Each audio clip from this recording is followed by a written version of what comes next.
I'm Edie Hand, founder of Women of True Grit. You know, I like to use the metaphor of a pearl in my stories. Well, in this story, it is the black pearl. It is how one walks through life and deals with grief. Susann Montgomery-Clark knows how to do that. Take a listen on how she dealt with her daughter being murdered. We grew up in poverty, grew up with an alcoholic dad.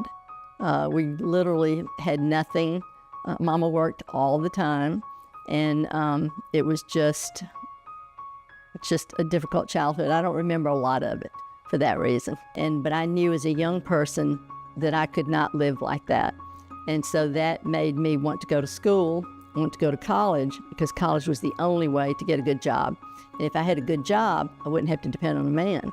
And that's what I wanted. I wanted the freedom to choose, and Mama didn't have that.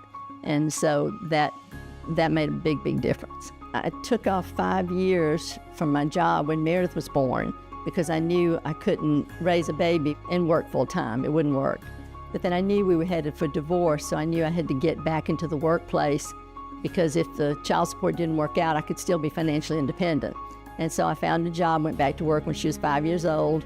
And a friend of mine at United Way said, "You've got to meet Rod Clark." And so here we are 31 years later, married 31 years, and it's been wonderful ever since. He's the stabilizing force in our family. Tell me what it's been like for you as a mother to survive a child that was murdered.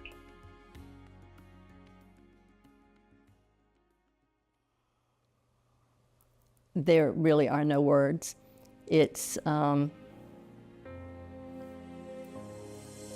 you barely survive. You barely survive. And people survive in different ways, okay? And for me, the only way to survive comes from Romans 12:21. Do not be overcome by evil, but overcome evil with good. And that is the only thing we could do, creating the foundation and teaching young people the difference between healthy and unhealthy relationships, and teaching the young offenders and the young perpetrators how and why not to harm. That's made all the difference in the world. And that means we are making good out of what happened to Megan. I'm Susann Montgomery-Clark, and by the grace of God, I am a woman of true grit. For more inspiring stories like this, visit ediehand.com.